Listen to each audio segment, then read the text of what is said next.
Today we continue with our brown bag lunches for the Butte Archives, as the archives bring you the brown bag lunch series and an opportunity to learn about things going on in our community and about our community. And KBOW was proud to step up and help out with the brown bag lunch and bring it to you since COVID kind of shut down the archives. And our hostess, do you like that name? Our hostess, Miss Kim Kahn, how are you? I am good. How are you doing today? Good. Welcome to the party line again. Thank you. And thank you for allowing us to be a part of the brown bag lunch. Oh, it's been so fun. And today, why don't you go ahead and introduce, I can introduce him, but then the FCC would probably shut us down. So you can go ahead and introduce our guest today. Today we have none other than Chris Fisk. Dr. Chris Fisk, Mr. Chris Fisk. How are you? Doctor. From the Butte, I know. Doctor? Doctor? What's that? Doctor? Well, I don't know about being a doctor. The doctor of Spooks and Spirits. We're going to talk, since Halloween is approaching, we're going to talk about the historical side of spooks and spirits and not the woo-woo side. He knows I'm a skeptic. Before we do that, I'd like to mention one other thing. Do you like that line? Because I learned that from watching our political debates. First, before I answer that, let me tell you. No, that becomes mayhem. The weather is cold I am out speaking. there. It's windy. It's Butte, but it's always warm in Butte because Butte's got a warm heart. It might be the black heart of Montana, but it's the warm heart. Absolutely. Anyway, sorry, I didn't mean that. Absolutely. Interrupt me? Yeah. You didn't mean to interrupt I really me? wasn't interrupting. Excuse me, Mr. Trump. Would you wait your turn? I feel like Chris Wallace right that's now. Not even, okay. Anyway. No. Didn't mean to step on this. But Oh, no. I just kind of found that was funny. I'm happy to have Chris here because I met you a few years. It's been a few years. It has. Mainly through the archives. But now both of my children have gone through Fisk's class. My daughter survived his class, too. And I've been at it a while. not only that, my daughter has thrown herself wholeheartedly into the history club. Montana History And Club, wonderful leader, good yeah, little leader. And smart kids. I hate to admit it, but I mean, when they go up to the archives to do homework, how can you not get an A? Exactly. Okay? And they're very good kids. But we've been fortunate at Butte High School, and gosh, over all these years with the History Club to, get to do the things that we have done, and how the kids have been embraced by this community and letting them, be involved with numerous activities under regular or normal circumstances. Mm-hmm. I'm not real hip to this new This new normal? yeah, new normal. There's nothing. Yeah, but you still carry a rotary dial flip phone. So, I mean, come on. Technology's not been one of your quick points. It just makes me wonder, Ron, if this is the new normal, man, we've got some adjustments to make.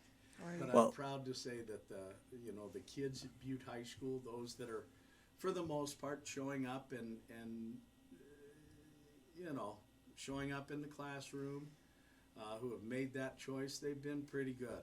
I mean, we're going to get some hiccups. You can't stick 1,300 people together and not have hiccups. But I guess for the most part, I'm proud of how the kids and the school and the History Club has handled that. Okay. They've been somewhat responsible. They have been. Yeah.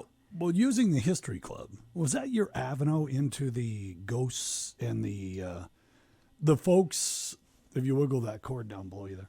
I'm no. probably pushing on it. Yeah, Is it better now? Me. Can you believe that? So Chris, what I was going to say is, it was through the History Club and being in the Cabbage Patch and going to some of the older buildings in Butte that you were introduced to the ghosts and the spirits that still live in the mine. I'm not talking about head frame spirits either. I'm talking about the actual, because you've had some experience with ghosts through the high school. Here's, I guess, let me tell you how it all started. I guess years ago, back when even Maggie, that far back. And I'll tell you how old I am. Good gosh. But in any case, it would start years ago, Ron. I was using local hauntings as a hook when we were teaching Montana history. And I was using it as a hook, to do local history in the History Club itself. So between that and taking the kids out, you develop stories. Okay. Got us now? You get stories that tie into the history, and of course you can lecture a kid all you want. You can lecture adults all you want, but to see if it's plausible or believable, you got to go look for that yourself. But it was a great hook at the time, and you lecture and give kids names and numbers and dates and buildings and this happened there, but a lot of times until you tell them it's haunted. And then all of a sudden there's a little different tweak to that piece of history, okay? Whether you believe it or not, but they learn the history. And so it was a great hook for what I was, able or fortunate enough to do in the classroom. That's what started it. And then a gal that I met, she was the state historical interpreter, a gal by the name Ellen Bondler, a really incredible historian, published a series of books called Spirit Tailings. And within Spirit Tailings, these books, we had already learned, a lot about these haunts in Butte. But, kind of finally here is someone else who's using history as a delivery, or hauntings as a delivery form, for the hauntings, right? And so, when you go out looking for ghosts, whether you believe it or not, if people do their job right, Ron, the next time they hear something go bump in the night, maybe it wasn't their imagination. After all, isn't that what we do? I mean, if you buy a ticket to get on a roller coaster, are you getting on there because you're looking for a pleasure ride out through a hay meadow to see wildlife, or did you pay to get terrified, to go to the top of an ark and have you drop 5 stories and have your guts end up in your eyeball, knowing that on the other side you're going to come out okay? Or buying a ticket to a horror film. There's that same drive. And of course at Halloween, that's when we start thinking about it. And obviously there's something to it. Over the past 10 years, how many reality TV shows have popped up dealing with the subject of paranormal? Okay. Now that's better than singular normal, which you're not, but pair of normals, paranormal. And you know what? They have all come to Butte, and I think it's fantastic.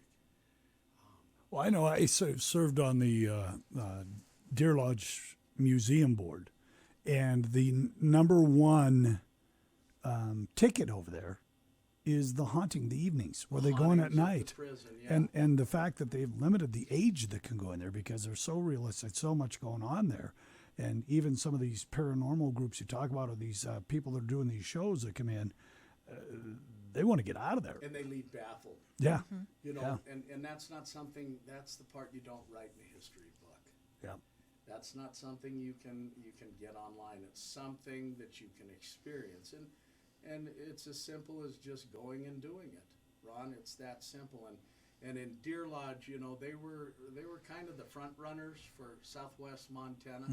But obviously Butte picked up the click real quick because there is tourism dollars in it. Yeah, quite a few. And there is great tourism dollars in it. Gosh, it's my goal. I hope Butte becomes the greatest ghost town in the country. Because when they come to Butte, okay, they're staying in our hotels and they're eating in our restaurants and they're helping us pay our bills and preserve our history that is so warranted for some of these buildings and historical sites themselves. It walks hand in hand, whether you choose to believe it or not. It walks hand in hand, and it's fun. So, I don't know, Ron. Maybe it's people are looking for something to believe in. Are we, that far over the edge? Maybe you don't believe in your government so much. Maybe you don't believe in family structure or community or whatever. Maybe they're out there looking for something to believe in that's not believable, because at times all of the above I just mentioned aren't believable on occasion. And now you have somebody saying that they see ghosts and can experience them. It's as easy as turning a flashlight on. I've been there for that one. I know. So is she. So is she. I'm still and not it takes them convinced a on the while to kind of, flashlight. She says she's not convinced. You should have heard her scream in the basement of the not Silver Bowl scream. archives. I did not. Screamed and went, Mama. Oh, hardly. Hardly. Oh, you say it now. I If people have. could see you, you're shaking right now. See, if radio had eyes, they could see how you're going, I don't want to talk about that. You just described it. experience." Everybody's seen it. Yeah, yeah. Well, and because of the conversations with Chris Fisk, I still have to leave a light on when I go to bed at night. It's There all you his go. fault. I make my wife look under the bed before I get in it. It's just ain't having it. Well, with that, we're going to take a break. When we come Super. back, let's talk about the Hauntings of Butte. Let's talk about some of the characters, some of the ghosts. And like Kim lead the conversation, we'll talk about some of the folks, some of the things that are being experienced here in the mining city. As we get to Halloween, it's a spooky little town we live in, at least the ghosts and goblins. Most of them are pretty nice. Some of them maybe not so. We'll find out which ones as we come back on the Party Line. There's always fun in motion at the Big Red Barn. Old-fashioned service, that's what sets us apart. Where you can win and laugh out loud. The hokey pokey is what it's all about. Where neighborhood people have good old-fashioned fun. There's always something here for everyone. Everybody knows the place to go. Crazy Carol's Casino and Mill Bar.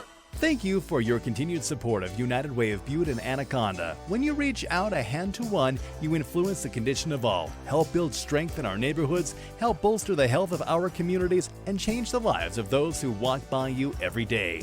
When you donate to United Way of Butte and Anaconda, you can designate to a special area of service or designate to any of the 13 nonprofit organizations they are working with. Donate online at uwbutteanaconda.org. Questions? Call 782-1255. Live United. The best steak around isn't hard to find. Nope, it's just down the road at the Broken Arrow Steakhouse and Casino. All of their steaks are fresh. They're never frozen. The Broken Arrow can't wait to serve you yours the way you like it with all the trimmings. Every Friday and Saturday night, the special is prime rib. The Broken Arrow thanks all of their great customers for their continued patronage. Take the short drive to 317 Main Street in Deer Lodge, Montana. The Broken Arrow opens 7 days a week for lunch and dinner. Place to go orders at 846-3400.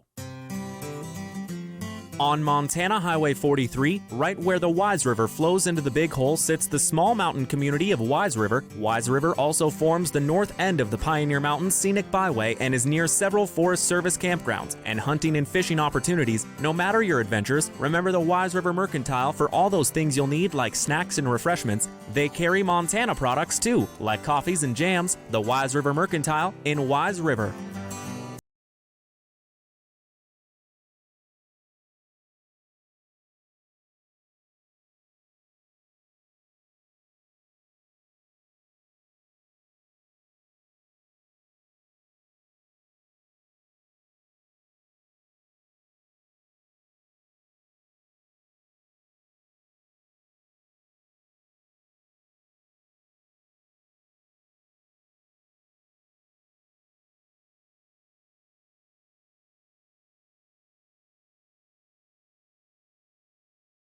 POW party line. No, that would be police officers' ghosts because of donuts, Chris. That's right. So we're back. We're talking, Brown Bag Lunch with the Butte Archives today, as Chris Fisk is the guest on the Brown Bag Lunch, talking about haunting experiences in the mining city and some of the spirits that roam the facilities, the buildings, the archives, and places in our city. We're back to Kim, your hostess for the Brown Bag Lunch. It's all yours. All right. Thank you, Ron. So, how many years have you been experiencing ghosts in Butte? You know, before I answer that, Kim, I'd first like to address how attractive I am. Oh, I'm sorry. I saw that on TV, too. That was a presidential thing. How long have That was the shortest conversation. how long has it been? I guess my conversion would have been from being a believer, and I had used it as a delivery system in my room for years. But that's, when you're a teacher, you grab what arsenal you can and run with it. And if it relates to local history, well, it's even a better hook. My conversion would have been, I think, in 2008 or 2009. A group had come to the Dumas Brothel. And to be frank, I used to kind of make fun of them. Just having fun and joshing back and forth with them. I didn't see a lot of validity to it until that night. Until that night. And then... okay. That really isn't that long ago. I mean... 12 years ago. Some No. people, that's a long time, but it's No, fairly- it seems like just yesterday, and the fairly memories of that recent. are incredibly vivid. I guess more importantly, who was there for that, quote, ghost hunt? I was just there to give him a tour of the Dumas. And her name was Ellen Baumler. And you know who she is, and she was with a group out of Washington and Nevada. And they had some of the most incredible equipment I'd ever seen, and they were really, really into it. And they weren't, so far out there that I couldn't relate. Right. And so when they asked me to stay, I said, no, I don't think so. I said, I'm really not into it, and I don't think I believe. And he said, well, then you have nothing to lose. Give it a try. Exactly. Over the next 30 minutes, that would change. Wow. So that really began the ghost part of it. And then, of course, you tie more history to it, and the stories just grow and grow and grow. It's wonderful. Did that experience make you want to go to the archives or go somewhere Yes. and say, I need to know who these people were. I need to know who was talking to me, or whatever the experience You was. use the right verb, need need. to- yeah. You experience things that you can't explain, and you think, well, maybe if I can find this information, it might explain it a little more. Or it might give clarification to what this could be. Because when it really happens, I mean, it really happens. And there's no maybe. Your mind for a couple of days is going to try to justify it. Your mind's going to try and paint the picture it's supposed to be. Your mind is going to stick to its common senses. And it's when you push outside that box, man, that's when it really gets fun. That, and of course, being in quarantine for, COVID-19, great time to do research and build files at your house, it just for the fun of it, to keep you sharp. And we only do it for a couple of days in the classroom, but this has developed into something considerably bigger, with the tours and the TV Right. stuff and these folks coming to town. And in my eyes, this is a great plus for Butte. I don't think anybody out there can, define what history is important, who defines that, and who's entitled to it. Furthermore, who's entitled to deliver that? Who is the ultimate say? The victor. Yeah. In this case, the victims, right? And whatever, I guess, in my eyes, works. And that puts everyone on a level playing field. That's right. We have a phone call, so let's Uh-oh. go to pick up the call. Hello, caller. You're on the KBOW party line. How are you today? Good. How you fellas doing? Well, there's one lady here, too, Oh, sorry, ma'am. How are you today? Good. What's on your mind? Good. I got one thing for Chris. Who is this? Boo. Boo? Thank you. You just terrified me. And then he hung up. Oh, what a nice guy. Well, Boo. if that was a ghost, which ghost would it have been? Casper. No doubt about it. Casper the ghost. Do you have a favorite? I'm going to ask this in two different ways. First, I'm going to say, do you have a favorite experience that you've had? In relation standout to the hauntings and to the ghost hunting, hauntings or and then the I'm going tours? to ask you, do you have a favorite spirit? A favorite spirit. As opposed to a favorite experience. Okay. You see what I'm saying? Yeah, of course. Yeah. I guess I've had some good ones. You put yourself out there enough, things are going to happen whether you can explain them or not. I would say that first time with Ellen Baumler and the ghost hunters that had come to Butte 12 years ago obviously had an impact. They were very calm. They were very normal. There was a couple of local ghost hunters that were there as well that knew their way around the techniques and the technology that goes with it. And that was real impressive itself. So that first experience, I'd have to go back. There's been others since. Mm-hmm. I think probably the most, if I had to grab a skeptic, right, I would say it would be the Littlefield experience at one of our uptown buildings. I don't know. Can I say who it is? Sure. I You can say say the whatever building, you want. Silverbow Center. It used to be the Silverbow Gentlemen's Club. Mm-hmm. And the supposed haunting there that we had heard of for forever was that of a young boy, very mischievous, would tap balloons that had been left after weddings and the reception, and played with toys. They heard him laugh. They got him on tape recorder. And these are very, very professional people who have experienced these things, as well as many other locations around Butte. And they had talked to me, or they had called me on the phone and said, what do you think of this? Will you come look at this? And it's all fun, so sure. In this case, we had taken the History Club kids. We do what's called the Cabbage Patch experience every year, where the kids give up their cell phones, iPods, wallets, and they live homeless for a day.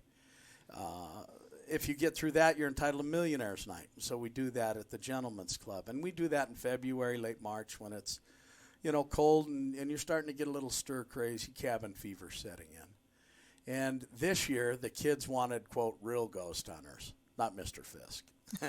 And so we got a couple of the ghost hunting teams from around southwest Montana. Bozeman came over.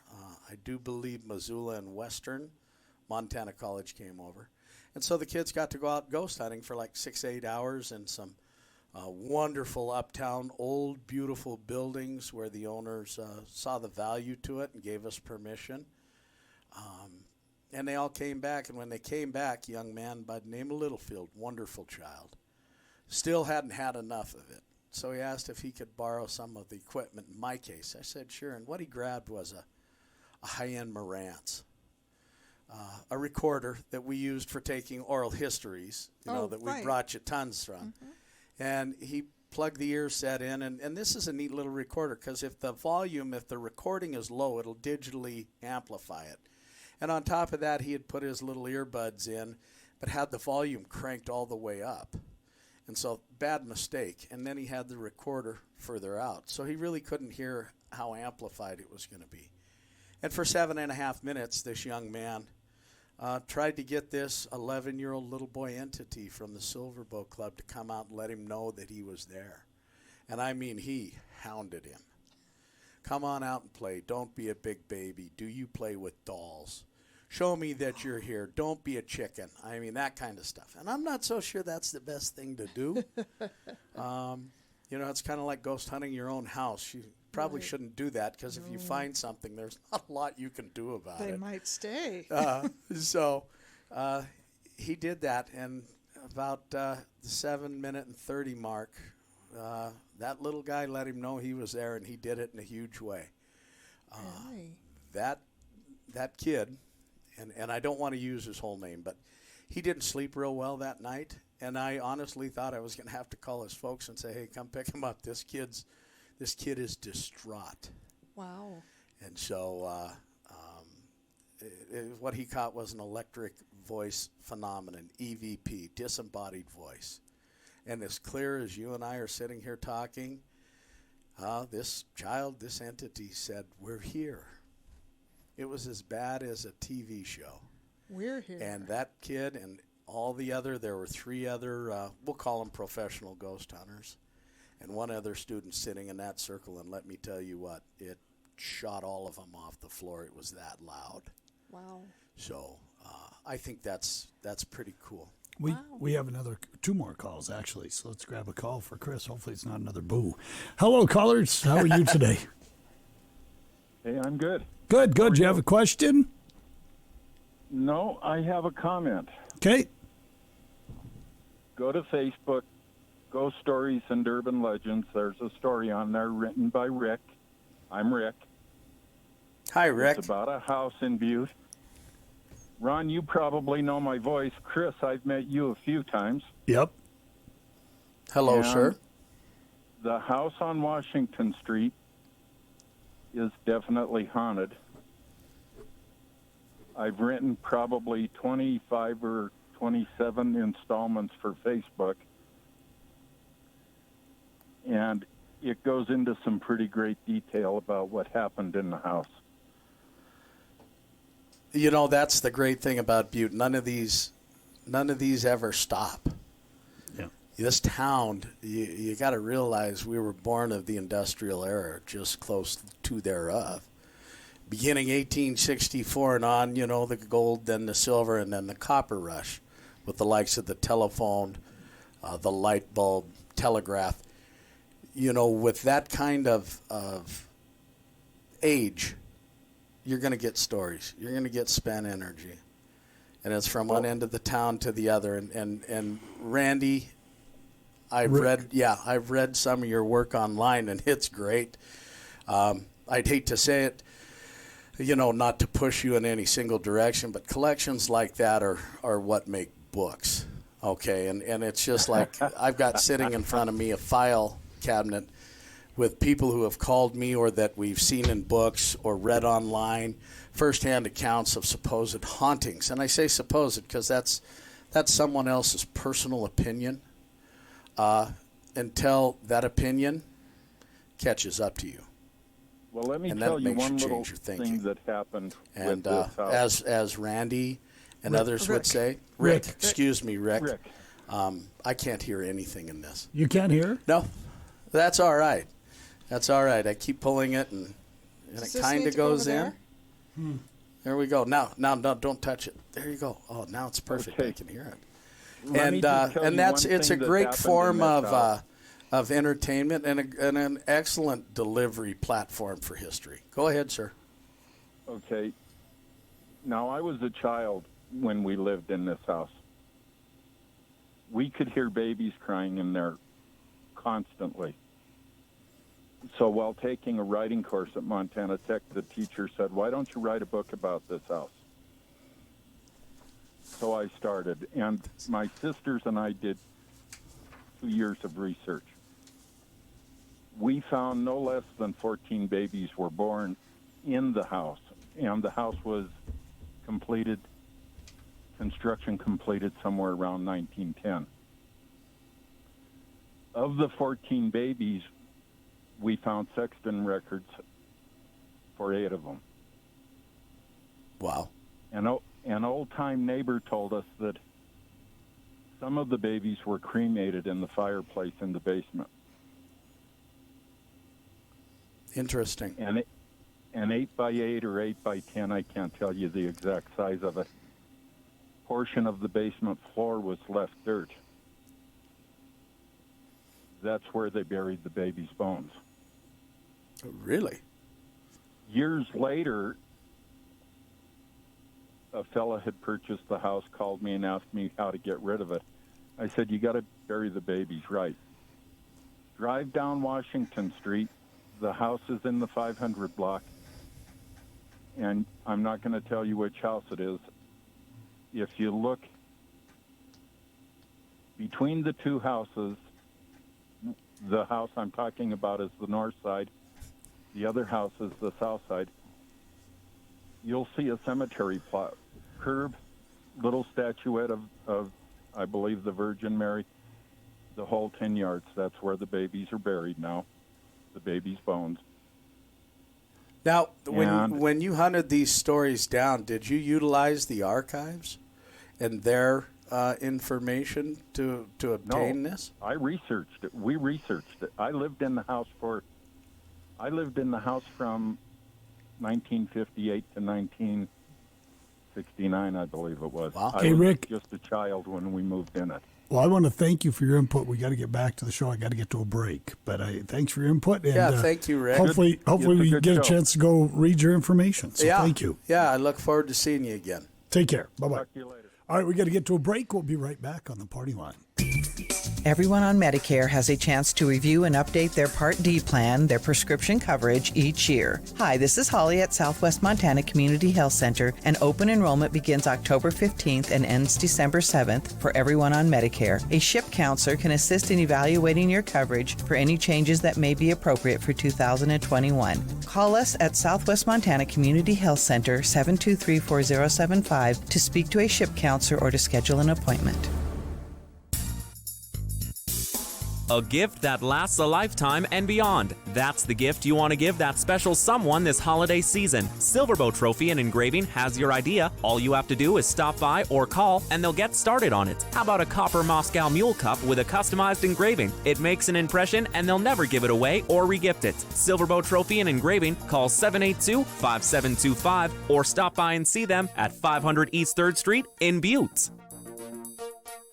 Continental Gardens is so much more than walls and windows. This is Christine. It's where you always feel comfortable, safe, and secure. It's retirement living the way it's meant to be, with bright, light-filled, airy spaces and apartments, and freedom from the chores of daily maintenance. Continental Gardens promotes living longer, healthier, and happier lives, and staying independent in your own home. If you're 62 and older and living on a fixed income, pick up your application today at the Continental Gardens, 100 Gardens Way in Butte, and we'll get you on our waiting list. Equal housing opportunity. 2 bedrooms, a bath and a half, patio and fenced yard with a 2-car garage. 4 bedrooms, 2 full baths, a new kitchen, acreage? 4 acres, close to the mountains, at least 2,000 square feet. Uptown Butte, bigger yard, new plumbing and electrical, and at least 3 bedrooms. What type of home are you looking for? Janelle Morgan with Century 21 Shea Realty wants to help make your dream home your new home. Call her today at 490-7945. That's Janelle Morgan with Century 21 Shea Realty at 490-7945 in Butte. Continental Gardens is so much more than walls and windows. This is Christine. It's where you always feel comfortable, safe, and secure. It's retirement living the way it's meant to be, with bright, light-filled, airy spaces and apartments, and freedom from the chores of daily maintenance. Continental Gardens promotes living longer, healthier, and happier lives, and staying independent in your own home. If you're 62 and older and living on a fixed income, pick up your application today at the Continental Gardens, 100 Gardens Way in Butte, and we'll get you on our waiting list. Equal housing opportunity. Harrington Surgical Supply takes this moment for the many people of Butte and southwestern Montana in reminding everyone that thermometers, hand sanitizer, and face masks are all back in stock.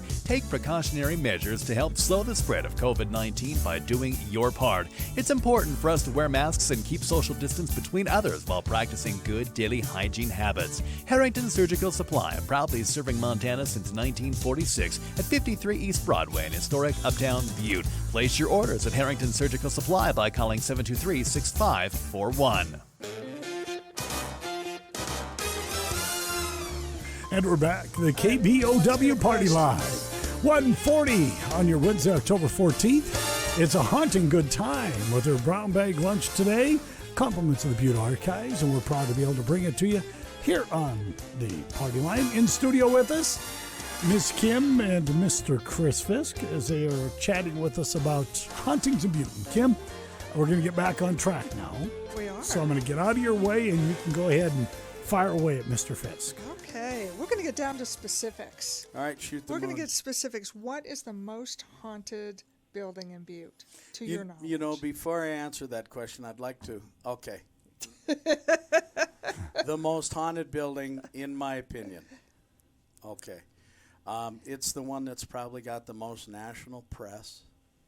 You know, between Haunted Collector, Codes and Conspiracies, The Dead Files, Wild West Tech, the list goes on.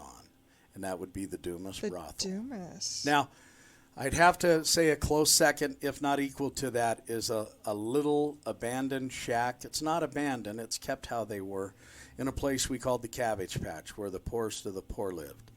And by far as experiences and evidence and people walking away with changed minds or very intense walkaways would have to be the shack with a little girl entity by the name of Tess. Tess. And I would rank that with the Dumas.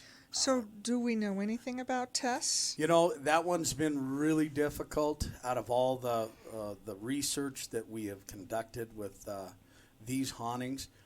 Not a lot of good records were kept, of course, with the patch. We don't have addresses. We don't have usual names. We found a lot of evidence of who lived there on site, you know, with the Mohan and Canonica family. And that's been good. That is complete haunting and evidence that has been captured. The one thing we can tell you about the ghost of Tess, she likes girls, young mothers, grandmas, and she is not a fan of guys. So when they set up their equipment and you try to get a flashlight to turn on or get a recording, REM pod, all of this ghost hunting equipment that's available now, you'll get next to nothing if there are generally guys in there. But the second you leave and it's just girls, things heat up. We have had adult women leave there in tears. Wow. They've described it more like not a spooky ookie, but more if you saw a child, crying in the mall. Yes. Would you be the type to go pick that child up?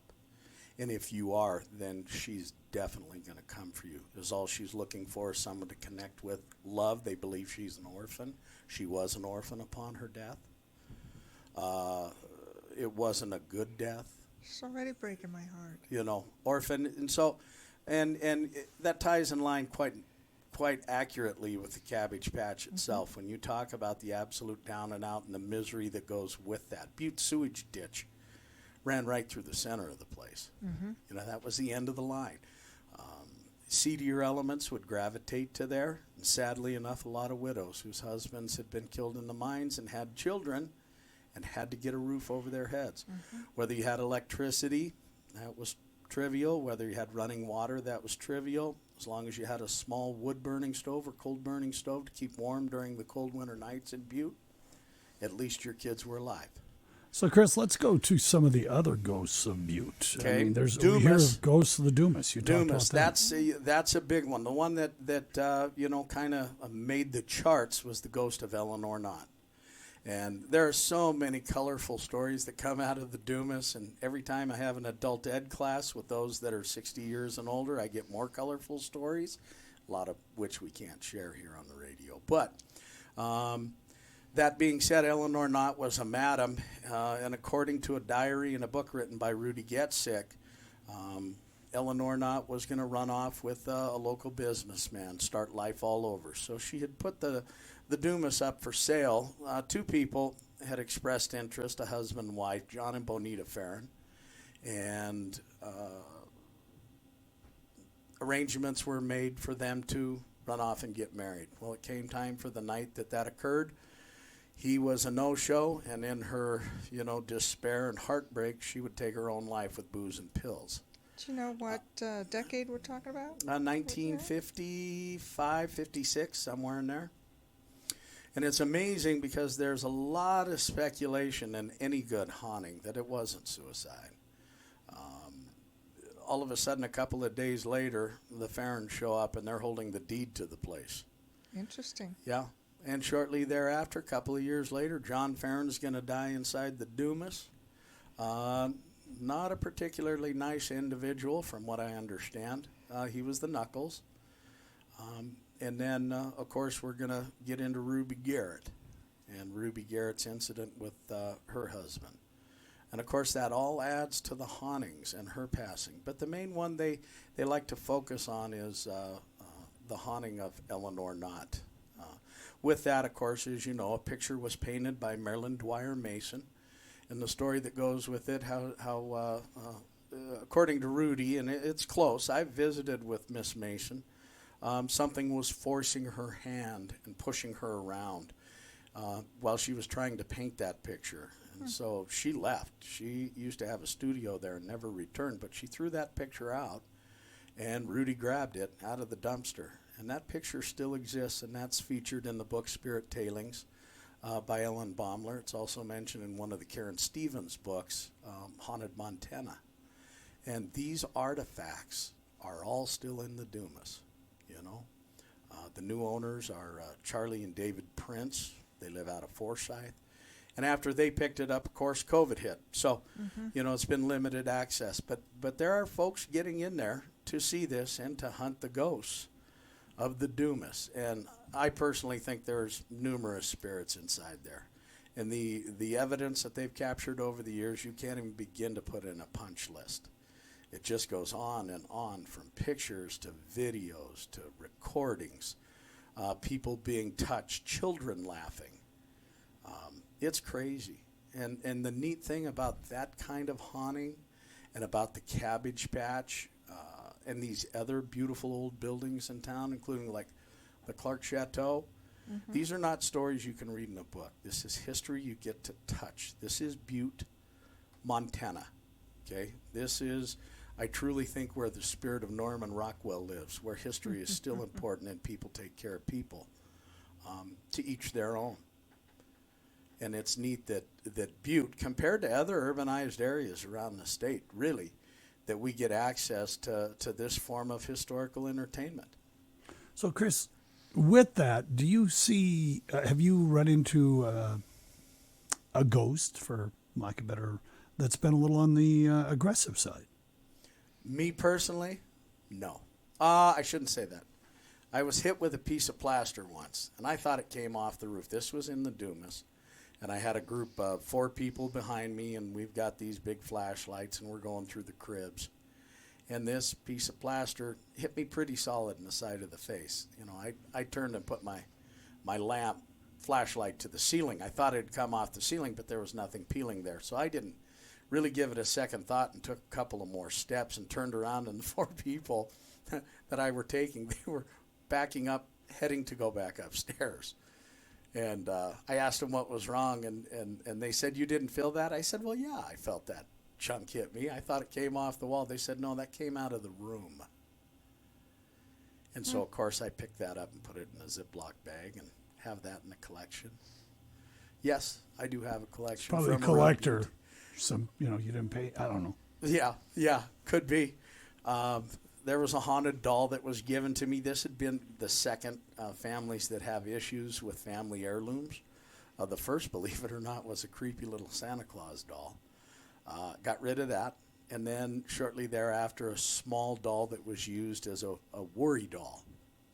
In other words, when fathers were going off to war, World War I, World War II, and this is all around the world, they would buy a little doll and tell their daughters, "Kids, you put this under your pillow, and this will take care of all of your worries. That worry doll will take care of it." And this sat on a curio shelf for 2 generations. And they always walked by it, and they were, I'm going to use a term, Aunt Jen's curio shelf. And all the kids were saying, "No, the story with that's just too creepy. We don't want it." And so they called and asked if I wanted it. And I said, "Oh, my God, yes. Of course I'll take that doll." And it's creepy looking. It looks like something that would give you good nightmares if you gave it the chance to do it. Has she given you nightmares? No, not at all. None whatsoever. Do you have any secondhand furniture, antique furniture that has come with I haven't, but I've been approached about some. Couple of legendary names. Gene Sorensen, Dirty Mouth Gene Sorensen. Blonde Edna, but especially one gal by the name of Snodgrass. And I keep getting calls on that. Pieces of the furniture out of that brothel and house have been strung out all over Butte. And I've gotten 3 or 4 calls on those. And I don't know if they're related to each other or what the case is. But I think a spirit attaching to an object is probably no different than a spirit attaching itself to a building or an area. If you can believe in one, it's not that far of a stretch to the other. A leg that was sent to the mining museum is incredibly creepy. That's one of the most creepiest things you'll see. Go to the mining museum. They've got it there. It was sent to them. Go to Instagram. They just featured it. Did they? On the on ABCs Instagram? Of Butte for L is for leg, I think. Oh, yes. Recently. So creepy. Recently. Yeah, a guy.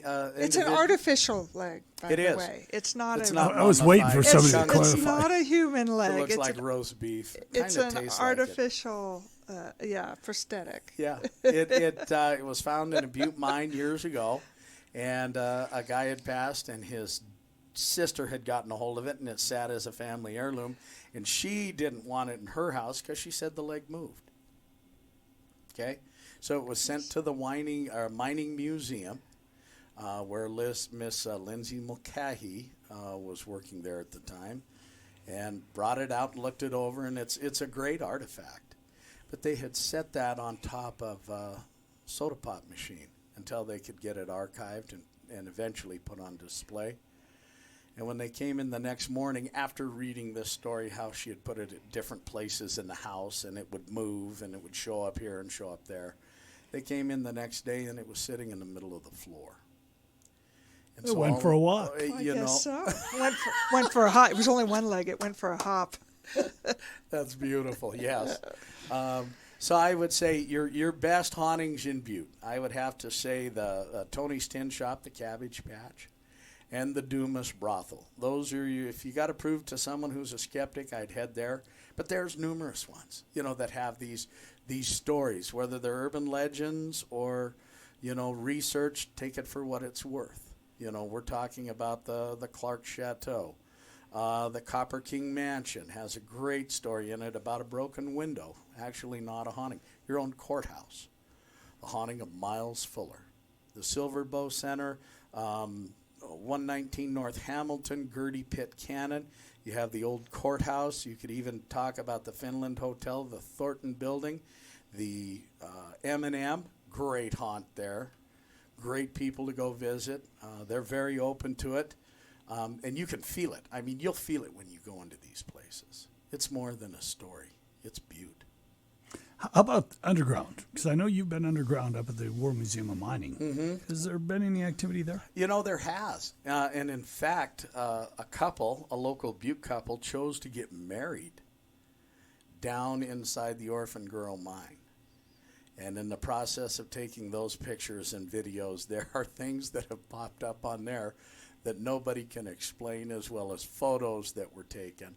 On one particular hunt, we were requested to take some military brass down there that had come into Butte discreetly and wanted to just enjoy the history and relax and go do some off-the-wall things without being bothered with, quote, business, right?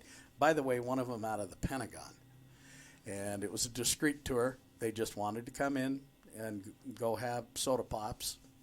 And we took this individual down, she got touched in the Orphan Girl. And it shook her up very badly. We had to get her out of the underground in about 30 seconds, or she was going to go right over the top of us. So be careful of what you ask for. You might get it. Oh, if you're here, touch me. And all of a sudden you got people screaming and pinging off the walls and, some crying. It's the good part of the haunts. That's just it, Ron. And ma'am, give it a couple of hours. Just go. I'm not going to convince you. If you're a skeptic, no one else is going to convince you either. But like I said, I guarantee it, the next time you hear something go bump in the night, by gosh, maybe it wasn't your imagination. I want it to be my imagination. Well, that's why you're a skeptic. That's why you're a skeptic, see? And I'd say I'm not I will believe anything. I mean, you tell me your experiences. I will absolutely believe that you had that experience. I will believe your stories that you tell. I will believe that. But it's the flashlights. It's those things. Yeah, I'm more of a believer in what you're telling me you have experienced. So you like the story, the history, first-hand account, pragmatic. And yeah, primary, yeah. I guess, documents, primary. Yeah. And those are great if you have them. But until then, is all we can document are the experiences that people tell you. And when you have people telling you that are not, they're not crazy. Mm-hmm. They are very normal people that we see every day. They're involved with our lives. They're political leaders. There are Butte, I'll call them intellectuals, that have pulled me to the side and said, hey, I want to talk to you for a minute. This is what happened. What do you think it was? Well, and then you have a good visit about it. And then they always say, God, please don't tell anyone. Okay, we won't tell anyone. But I'm going to use your story. Yeah, they don't want to be the one that flew over the cuckoo's nest. No, right. Not at all. But, from the Palmy's Dye House, the Parisian Dye House, the Vue Villa. Now, you want to talk about an active haunting. You got a minute. Okay. Well, I'm just saying there are numerous from World Museum to top to bottom. Go ahead. Well, do you want to? Go ahead. Do you need to take a break first? No, we're almost done. Our hour's up. Because I was going to say, now aren't you guiding a tour? Are you doing your Spooks and Spirits tour? For the last couple of years, in conjunction with the Chamber of Commerce, we've done the Spooks and Spirits tours. We signed up for those through the Chamber traditionally. Now, of course, with COVID-19, that's all changed. So we put together a good little walking tour, and it's been so popular this year. Okay. And they've come from all over the state. In fact, we had few people out of Washington, Idaho, Oregon showed up just because of the hauntings in Butte, and they make a 3 or 4 day shot out of it, which is so cool. California, San Jose, they see it on TV and they start doing research, and here's a hauntings tour, here's an underground tour, or OBHA. It's awesome. Well, how does somebody get signed up for those tours? You know what, Ron? We are not doing any more for the year because of our COVID numbers. Okay. We just did our last ones this last weekend, but there's too big of a spike and a jump, and they were very safe the way we handled them. But maybe if things slow down a little bit, we'll get out this October. All right, we got to go. It's been a brown bag lunch that could have went on, but we have to stop. Time ran out. All right. We're talking about Montana Tech in 2 weeks. You bet. We'll have Whenever the that Chancellor is. The coming Chancellor is down. coming. The 28th, I think. 28th. So join us for that. For now, though, have a great day, and thanks for being a part of what we do on KBOW. No matter how far you may go, there's always one just down the road. Town Pump, who pump it up, pump it up. Cool off with a refreshing seltzer. Town Pump has every brand and flavor to choose from. White Claw, Truly, and Corona Seltzer 12-pack cans, only $14.99. And remember, any size fountain drink is only $1. Town Pump, quick, easy, convenient, and right down the road from you. Town Pump, right down the road. Pump it up, oh yeah.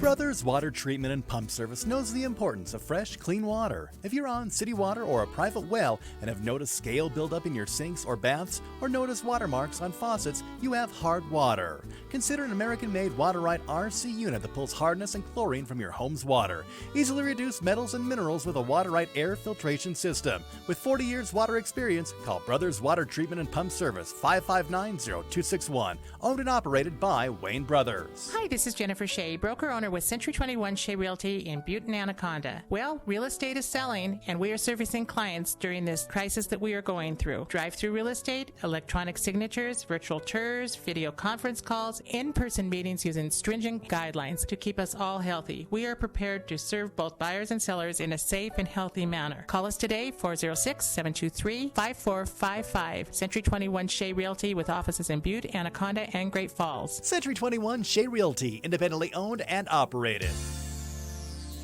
Hi, this is Steve Daniel. Laura and I are so grateful to, by the grace of God, live in the United States, Montana, and especially this fabulous community of Butte. Southwestern Montana is such a wonderful place to live, work, and raise a family. What makes it so great are the people and organizations who continually strive to make Butte even greater. Laura and I invite you to join us as we look eagerly toward continuing to live, work, and serve in Butte, Montana, in these United States of America. A lifetime of love, you lived a lifetime of love. When a loved one passes on, families must find a way to go on. Mom gave us a lifetime of love. In a special way, we wanted to thank her for that. In a time of loss, allow us to serve your family and create a tribute of a lifetime. The lifetime of love. Memories of a Lifetime of Love, Dugan Dolan Mortuary, we care, at 1805 Meadowlark, 723-3239. When it comes to women's health, the team at Community Hospital of Anaconda delivers. Together, Dr. Glenn McLaughlin, Dr. Andrew Bognano, and Dr. Sildy Adelano provide the region's leading women's health and surgical services. Let the Community Hospital of Anaconda be your choice for your health. To learn more about their personalized services, visit communityhospitalofanaconda.org, or you can call 563-8500. The Community Hospital of Anaconda, care for a lifetime. This is KBOW Butte.